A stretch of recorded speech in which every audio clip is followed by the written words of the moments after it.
اللہ اللہ اللہ اللہ ہوئے نغمہ خواں ہو جا مالک کے حضور.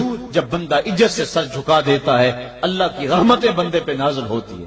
ایک روایت میں آتا ہے جب بندہ نماز کے لیے کھڑا ہوتا ہے ابھی اس نے سجدے میں جانا ہوتا ہے ابھی وہ قیام ہی کرتا ہے اللہ فرماتا ہے میرے بندے کے گناہ جو ہیں اس کے بدن سے نکال کے ایک سمت کر دو تاکہ میرا بندہ اس حالت کے اندر میرے حضور حاضر ہو کہ وہ گناہوں سے پاک اور صاف ہو. حضرت نبی رحمت صلی اللہ علیہ وآلہ وسلم فرماتے ہیں کہ پھر اس کے سارے گناہ اس کے بدن سے اتار کے ایک سمت رکھ دیے جاتے ہیں اور بندہ مصلی پہ سبحان ربی العالی کے نغمے الاپتا ہے, رکوع کرتا ہے, سجدے کرتا ہے. جب سلام پھیر کے نماز ختم کر کے دعا کر کے جانے لگتا ہے تو فرشتے عرض کرتے ہیں مالک یہ جو گناہ اتار کے ایک سائڈ پہ رکھے تھے یہ دوبارہ اس کو دے دیں. اللہ فرماتا ہے جس کی جھولی سے گناہ نکال لیے تھے دوبارہ اس کی جھولی میں نہیں ڈالیں. اللہ اکبر. اور ایک روایت کے لفظ ہیں کہ جب بندہ نماز کے لیے کھڑا ہوتا ہے اس کے کندھوں کے اوپر سارے گناہ آ جاتے ہیں اور اس کے سر پہ اوپر گناہ آ جاتے ہیں. جب رکوع میں جاتا ہے تو کندھوں والے گناہ گر جاتے ہیں اور جب بندہ سجدے میں سر رکھتا ہے تو اللہ تعالیٰ اس کے سارے گناہوں کو ختم کر دیتا ہے اور وہ بالکل پاک ہو جاتا ہے. حضرت سلیمان فارسی ایک دن ایک درخت کے نیچے کھڑے تھے. آپ نے درخت کی شاخ کو پکڑ کے جنبش دی, حرکت دی. موسم خزاں تھا, درخت کی شاخ کے سارے زرد پتے گر گئے.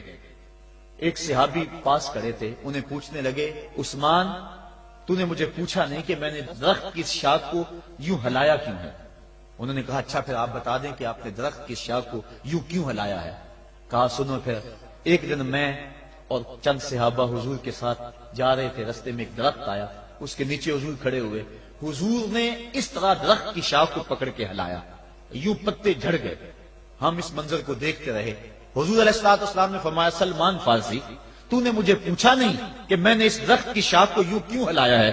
تو میں نے عرض کی حضور آپ بتا دیں کہ آپ نے کیوں ہلایا ہے.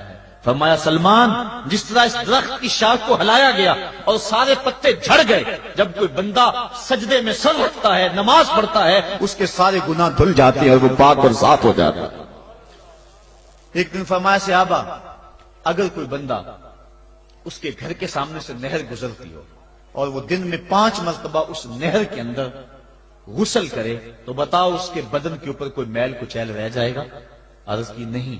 فرمایا اس طرح جو 5 نمازیں پڑھتا ہے اس کے بدن کے اوپر گناہوں کا میل نہیں رہتا. فرمایا الصلاۃ معراج المومنین, نماز مومنوں کا معراج ہے. عماد الدین الصلاۃ, نماز دین کا ستون ہے. حبب الی من دنیاکم ثلاث الطیب والنساء وجعلت قرۃ عینی فی الصلاۃ, مجھے تمہاری دنیا سے صرف 3 چیزیں پسند ہیں, خوشبو, منکوحہ بیویاں اور میری آنکھوں کی ٹھنڈک نماز میں رکھی ہے.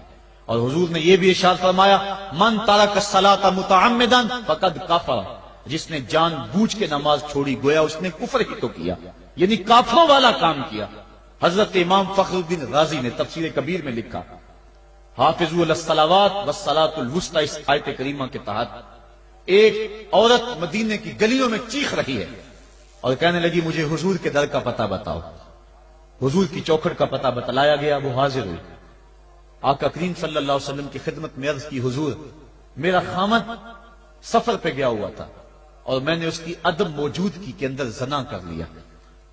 حمل ٹھہر گیا اور جو بچہ پیدا ہوا میں نے مارے شرم کے اس بچے کو سرکے کے مرتبان میں ڈال دیا اور پھر اسی سرکے سے میں لوگوں کو فروخت کرتی رہی ہوں. اب جب کہ میرا ضمیر جاگا ہے میں آپ کی خدمت میں حاضر ہوئی, مجھے بتایا جائے کہ میرے گناہ کا بھی کوئی کفارہ ہے. حضور نے ارشاد فرمایا جو تو نے زنا کیا ہے اس کی سزا رجم ہے کیونکہ تو شادی شدہ ہے, اور جو تو نے بچے کو قتل کیا ہے قتل کی سزا قتل ہے, اور جو تو نے سرکہ بیچا ہے فقد ارتکبت کبیرہ, تو نے کبیرہ گناہ کیا ہے اس کی سزا تو قیامت کے دن پائے گی. اس کے بعد حضور فرمایا ان تینوں گناہوں کی یہ سزا ہے, لیکن جس طرح تو گھبرائی ہوئی آئی تھی میں تو یہ سمجھا تھا شاید تیری نماز اثر قضا ہو گئی ہے. اب آپ اندازہ کریں کہ نماز کی اہمیت کیا ہے اور ہم اس بات میں کتنی سستی کرتے ہیں. کسی سے پوچھا جائے نا آؤ نماز پڑھنے چلے, وہ کہتے ہیں بس یار میرے کپڑے پلید ہیں، کپڑے میرے پاک نہیں ہیں۔ تیرے کپڑے کیسے پاک رہ سکتے ہیں؟ تو اللہ کے حضور جھکنا نہیں جانتا، تیرے کپڑے بھی پلید ہیں، تیرا دل بھی پلید ہے، تو اس کے حضور جھک کے تو دیکھ، تن بھی ستھرا کر دے گا، تیری روح کو بھی پاکی دے دے گا، تیرے قلب کو بھی طہارت بخش دے گا۔ تو اس کے حضور آ جھک، اس کے حضور سجدوں سے اللہ کے حضور خراج پیش کر اپنی محبتوں کا۔ جب بندہ سجدے میں سر رکھتا ہے اللہ فرشتوں میں فخر کرتا ہے، میرے بندے کو دیکھو نا، بالآخر میرے حضور ہی جھکا ہے نا، کتنے گناہ کیے اس نے، کتنے جرم کیے اس نے، لیکن بالآخر میرے حضور آیا اور اپنے گناہوں کی معافی مانگتا ہے۔ فرشتوں گواہ ہو جاؤ، میں نے اپنے اس بندے کی مغفرت فرما دی۔ تو اللہ کے حضور نماز پڑھنے والا، بلکہ ایک روایت مسند امام احمد بن حنبل میں موجود ہے، حضور فرمایا جب بندہ نماز کے ارادے کے لیے اٹھتا ہے اور وضو کرنے کے لیے جب پانی کا پہلا قطرہ چلو پہ لیتا ہے، جو ہی اس کے بدن سے وضو کا پانی چھوتا ہے اللہ اس کے گناہوں کو معاف فرما دیتا ہے۔ جس نماز کے قصد کے لیے اٹھیں اور وضو کریں اور پانی چھوتے ہی گناہ معاف ہو جائیں، اگر اس نماز کا اعلیٰ درجہ سجدہ کر لیا جائے تو پھر مالک کی کتنی رحمت نازل ہوگی۔ یہ کتنی بڑی دولت ہے، یہ کتنا بڑا سرمایہ ہے جس سے ہم لوگ محروم رہ جاتے ہیں۔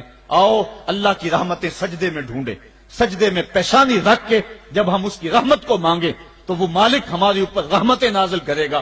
آج پوری دنیا کے اوپر مسلمانوں کے ساتھ جو حالات ہیں وہ کسی سے مخفی نہیں۔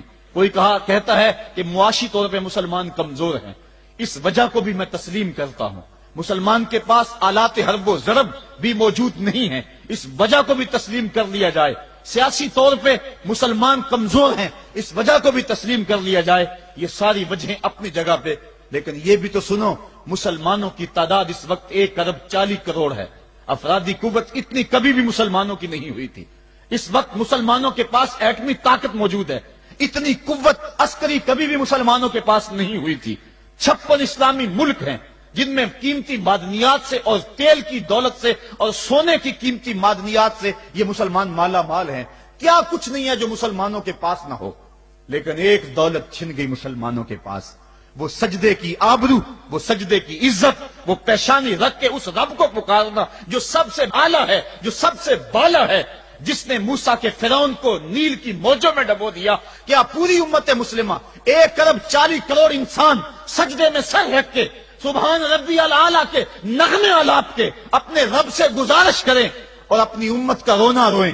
کشمیر میں لٹتی ہوئی جوانیاں اور پل قدس کے اندر بہتا ہوا خون، شبرغان سے لے کر کابل و قندھار تک اور موصل سے لے کر تقریب تک مسلمان کے اوپر جو ظلم و تشدد ہو رہے ہیں، اپنے رب کے حضور اس کا دکھڑا سنائیں اور اپنے مالک کو کہیں میرے مالک ہم لٹ گئے، ہم کٹ گئے، ہم پٹ گئے، اسلحے بھی موجود، افرادی قوت بھی موجود، سیاسی طاقتیں بھی موجود، لیکن اس کے باوجود مسلمان دبتا چلا جا رہا ہے۔ اسی کشتی کو ہے خوف تلاطم صد حیف منہ موڑ دیے تھے جس نے بڑھتے ہوئے طوفانوں کے، جو 300 ہو کر جرأت اور وہ طاقت اور وہ عظیمت کی داستانیں رقم کرتے ہیں کہ مالک تو بھی اس دن کو یوم فرقان کہہ کے پکارتا ہے۔